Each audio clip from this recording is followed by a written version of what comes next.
நாளைக்கு பார்த்தீங்கன்னா, ஆக்டர் தனுஷுடைய இட்லி கடை திரைப்படம் தியேட்டர்ஸ்ல ரிலீஸ் ஆக போகுது.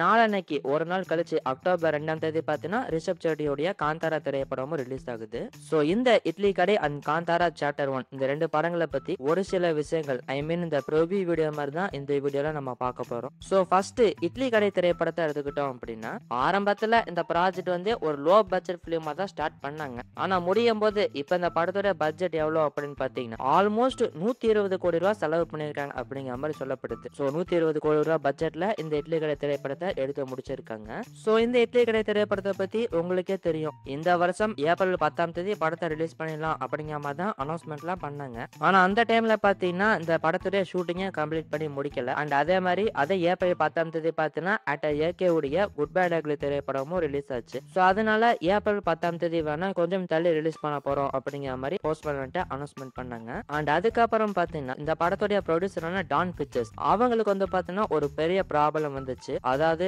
ஆகாஷ் பாஸ்கரோட வீட்டுல பாத்தீங்கன்னா ஐடி ரெய்டு நடந்துச்சு. ஸோ அது என்ன பிரச்சனை என்ன இது அப்படிங்கறதெல்லாம் உங்களுக்கே தெரியும். ஸோ டான் பிக்சர்ஸ்க்கு வந்த இந்த பிரச்சனைனால இந்த இட்லி கடை திரைப்படம் ரிலீஸ் ஆகுமா அப்படிங்கறதே பெரிய கேள்விக்குறியா மாறிடுச்சு. ஸோ அந்த பிரச்சனையில பாத்தீங்கன்னா எஸ்டிஆர் 49 அந்த ப்ராஜெக்ட்மே பாத்தீங்கன்னா டிராப் ஆயிருச்சு. ஸோ ஒரு வழியா இந்த பிரச்சனையெல்லாம் முடிச்சிட்டு டான் பிக்சர்ஸ் பாத்தீங்கன்னா அனௌன்ஸ்மெண்ட் பண்ணாங்க. இந்த இட்லி கடை திரைப்படம் அக்டோபர் 1ஆம் தேதி ரிலீஸ் ஆகுது அப்படிங்கறத கன்ஃபார்ம் பண்ணாங்க. ஸோ ஒரு வழியா நாளைக்கு இந்த படம் தியேட்டர்ஸ்ல ரிலீஸ் ஆக போகுது. அண்ட் ஆல்சோ டான் பிக்சர்ஸை பொறுத்த வரைக்கும் இந்த இட்லி கடை திரைப்படம் பார்த்தீங்கன்னா அவங்களுடைய முதல் திரைப்படம். ஸோ அவங்களோட ஃபர்ஸ்ட் திரைப்படமா என்ன அப்படிங்கிறது தெரியல. இந்த படத்துக்கு பயங்கரமான ப்ரொமோஷன் பண்ணிட்டு இருக்காங்க. மெயினா பார்த்தீங்கன்னா ஆஃப்லைன் ப்ரொமோஷன்ஸ் சூப்பராகவே பண்ணிட்டு இருக்காங்க. படத்துக்கு ஆடியோ லான்ச்சும் தடை நடத்தினாங்க. அண்ட் அதுக்கப்புறமா ட்ரெய்லர் லான்ச் ஈவெண்ட் அப்படின்னு சொல்லிட்டு ஒன்று நடத்தினாங்க. அண்ட் அதுக்கப்புறம் பார்த்தோன்னா இந்த படத்துடைய ப்ரே ரிலீஸ் ஈவெண்ட் அப்படின்னு சொல்லிட்டு நிறைய ஊர்களில் போய் ஈவெண்ட்டுமே நடத்திருந்தாங்க. அண்ட் ஆல்சோ அது எல்லாத்துலயுமே பார்த்தீங்கன்னா ஆக்டர் தனுஷுமே கலந்துருந்தாரு. ஸோ இந்த மாதிரி ஆஃப்லைன் ப்ரொமோஷன்ஸ் பார்த்தீங்கன்னா சூப்பராகவே இந்த இட்லி கடை திரைப்படத்துக்கு பண்ணியிருக்காங்க. அண்ட் ஆன்லைன் ப்ரொமோஷன்ஸ் அப்படின்னு எடுத்துக்கிட்டோம் அப்படின்னா பெருசா யாரும் இன்டர்வியூஸ்லாம் கொடுத்த மாதிரி தெரியல. இப்ப லாஸ்டா பார்த்தீங்கன்னா ஆக்டர் அருண் விஜய் அவர் மட்டும் தான் இன்டர்வியூ கொடுத்திருக்காரு. ஸோ அவரை தாண்டி மற்ற யாருமே இந்த படத்துக்கு இன்டர்வியூஸ்லாம் கொடுத்த மாதிரி தெரியல. ஸோ ஆன்லைன் ப்ரொமோஷன்ஸ் பார்த்தீங்கன்னா இந்த படத்துக்கு பெரிய அளவில் பண்ணல. ஸோ மேபி படம் ரிலீஸ் ஆனதுக்கு அப்புறமா இன்டர்வியூஸ்லாம் கொடுக்கறதுக்கான வாய்ப்புகள் இருக்கு. ஸோ ஃபைனலி நாளைக்கு இந்த இட்லி கடை திரைப்படம் தியேட்டர்ஸ்ல ரிலீஸ் ஆக போகுது. ஸோ இப்போ இந்த இட்லி கடை திரைப்படத்துல ஆடியன்ஸ்லாம் என்ன எக்ஸ்பெக்ட் பண்றாங்க அப்படிங்கறத பத்தி நம்ம பார்க்கலாம். ஸோ அதுல ஃபர்ஸ்ட் பார்த்தீங்கன்னா இந்த படத்துடைய ஆக்டரும் தனுஷ் தான், டைரக்டரும் தனுஷ் தான். அந்த தனுஷோட டைரக்ஷன்ல வரக்கூடிய 4வது திரைப்படம் இது. அண்ட் அவரோட டைரக்ஷன்ல வரக்கூடிய ஒவ்வொரு திரைப்படமும் பார்த்தீங்கன்னா ஒவ்வொரு ஜானர்ல இருக்கும். அண்ட் லாஸ்டா நிலவுக்கு எதுவுமே என்னுடைய கோபம் திரைப்படம் பார்த்தீங்க அந்த அளவுக்கு இம்பாக்ட்ஃபுல்லா அமையல. ஸோ அந்த வகையில இந்த இட்லி கடை திரைப்படம் எப்படி இருக்க போகுது அப்படிங்கறத நம்ம பார்க்கணும். ஆஸ் எ டைரக்டரா தனுஷ் அவர்களுக்கு இது ஒரு கம்பேக்கான திரைப்படமா இருக்குமா அப்படிங்கறத எக்ஸ்பெக்ட் பண்ணிட்டு இருக்காங்க. ஸோ படம் எப்படி இருக்க போகுது அப்படிங்கிறது நாளைக்கு நம்மளுக்கு தெரிஞ்சிடும். அண்ட் ஆல்சோ இந்த படத்துக்கு பார்த்தீங்கன்னா ஜிவி பிரகாஷ் குமார் அவர் தான் மியூசிக் பண்றாரு. அந்த தனுஷ்குனால எப்பவுமே ஜிவிபி பார்த்தீங்கன்னா ஸ்பெஷலான மியூசிக்காக கொடுத்துருவாரு. ஸோ அந்த வகையில இந்த படத்துல எப்படி ஸ்பெஷலா பண்ணிருக்காரு அப்படிங்கறத நம்ம வெயிட் பண்ணி பார்க்கலாம். அண்ட் ஆல்சோ இந்த படம் பார்த்தீங்கன்னா ஃபேமிலி ஆடியன்ஸ் பார்க்கக்கூடிய ஒரு எமோஷனல் திரைப்படமா தான் வரப்போகுது.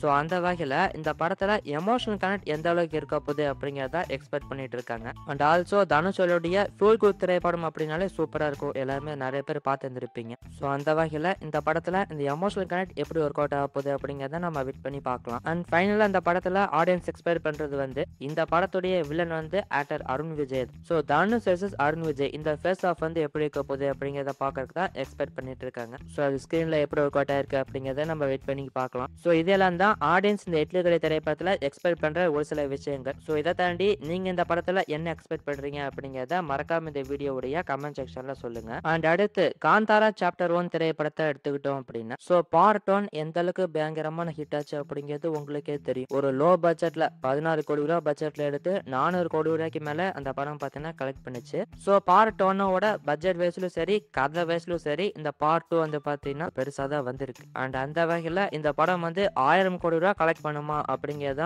ஆடியன்ஸ்லாம் எக்ஸ்பெக்ட் பண்ணிட்டு இருக்காங்க. ஸோ கர்நாடகால இது வரைக்கும் 1000 கோடி பண்ண படம் ஆக்டர் எஸ்டுடைய கேஜிஎஃப் திரைப்படம் தான். அண்ட் அந்த வகையில கர்நாடகாவுடைய 2வது 1000 கோடி படமா இந்த காந்தாரா சாப்டர் 1 திரைப்படம் இருக்குமா அப்படிங்கறத வெயிட் பண்ணி பார்க்கலாம். ஸோ காந்தாரா படத்துடைய ப்ரீகுலா தான் இந்த காந்தாரா சாப்டர் 1 பார்த்தீங்கன்னா வரப்போகுது. ஸோ அந்த பஞ்சவர்ல தெய்வம் யாரு அதோட கதை என்ன அப்படின்னு சொல்லக்கூடிய ஒரு படமா தான் இந்த காந்தாரா சாப்டர் 1 பார்த்தீங்கன்னா வரப்போகுது. சிம்பிளா சொன்னா ஒரு சாமி படம் மாதிரி தான் இந்த படம் பார்த்தீங்கன்னா வரப்போகுது. ஸோ இந்த படத்தை பத்தி நிறைய பேர் கேள்விப்பட்டிருப்பீங்கன்னு நினைக்கிறேன். இந்த படத்தை இவங்க எடுத்து முடிக்கிறதுக்குள்ள ஏகப்பட்ட ஸ்ட்ரகிள்ஸ் வந்து பார்த்தீங்கன்னா ஃபேஸ் பண்ணாங்க.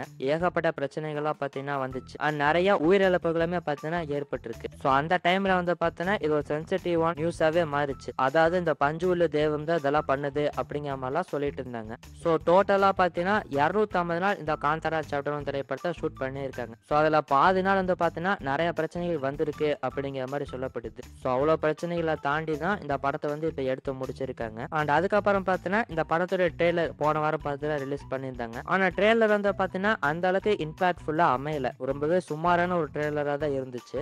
மெயினா பார்த்தீங்கன்னா இந்த காந்தாரா படத்துல வந்து பிரம்மாண்டம் அப்படிங்கிறதுல இருக்காது. கதையை மட்டும் தான் ஃபோக்கஸ் பண்ணி எடுத்து வந்திருப்பாங்க. ஆனா இந்த படத்துல ஓவரா இந்த பிரம்மாண்டத்தை காட்டணும் அப்படிங்கிறதுக்காக பண்ணியிருக்காங்களோ அப்படிங்கிற மாதிரி தான் அந்த படத்துடைய ட்ரெய்லர் பார்க்கும்போது நம்மளுக்கு தெரிஞ்சது. ஸோ அப்படி பண்ணாம கதைக்கு இம்பார்ட்டன்ஸ் கொடுத்து பண்ணியிருந்தாங்க அப்படின்னா சூப்பரா இருக்கும். ஸோ எப்படி பண்ணியிருக்காங்க அப்படிங்கிறது நம்ம வெயிட் பண்ணி பார்க்கலாம். ஸோ ஃபைனலா இந்த படம் வந்து பார்த்தீங்கன்னா அக்டோபர் 2ஆம் தேதி தியேட்டர்ஸ்ல ரிலீஸ் ஆக போகுது. அண்ட் இந்த காந்தாரா சாப்டர் 1 திரைப்படத்துல ஆடியன்ஸ் எல்லாம் என்ன எக்ஸ்பெக்ட் பண்றாங்க அப்படிங்கறத பார்க்கலாம். ஸோ அதுல ஃபர்ஸ்ட் வந்து பாத்தீங்கன்னா இந்த ஸ்டோரி வந்து எந்த மாதிரி சொல்ல போறாங்க அப்படிங்கிற ஒரு கேள்வி ஒண்ணு இருக்கு. அதாவது பாத்தீங்கன்னா ட்ரெய்லரே நம்மளுக்கு காட்டிட்டாங்க. சின்ன வயசுல ரிஷப் செட்டி சின்ன பையனா இருக்கும்போது அவருடைய அப்பா வந்து பாத்தீங்கன்னா காணாம போயிடுவாரு. ஸோ அங்க இருந்து ரிஷப் செட்டி வந்து பாத்தீங்கன்னா எங்க அப்பாவுக்கு என்னாச்சு அப்படிங்கிற மாதிரி கேட்கிறாரு. ஸோ அங்க இருந்து தான் இந்த படத்துடைய கதையை வந்து ஸ்டார்ட் ஆக போகுது அப்படிங்கிற மாதிரி தான் காமிக்கிறாங்க. அண்ட் ஆல்சோ இதை வந்து ஒரு சாமி படம் வந்து எப்படி சொல்ல போறாங்க அப்படிங்கிற ஒரு கேள்வி வந்து இருக்கு. கொஞ்சம் மிஸ் ஆனாலுமே பாத்தீங்கன்னா படத்துக்கு அதுவே பேக் ஃபயராகவுமே மாறும். ஸோ அந்த வகையில இந்த படத்தை எப்படி எடுத்திருக்காங்க அப்படிங்கறத நம்ம வெயிட் பண்ணி பார்க்கலாம். அண்ட் ஆல்சோ இந்த படத்துக்காக இவங்க ரிலீஸ் பண்ண இந்த ட்ரெய்லருமே பாத்தீங்கன்னா அந்த அளவுக்கு இம்பாக்ட்ஃபுல்லா அமையல. ட்ரெய்லரே வந்து பாத்தீங்கன்னா போரிங்கா இருந்துச்சு அப்படின்னு தான் சொல்லி ஆகணும். அண்ட் அந்த வகையில படத்துடைய ஸ்கிரீன் பிளே வந்து எந்த மாதிரி இருக்க போகுது அப்படிங்கிறது தெரியல. ஸோ படத்துடைய பட்ஜெட்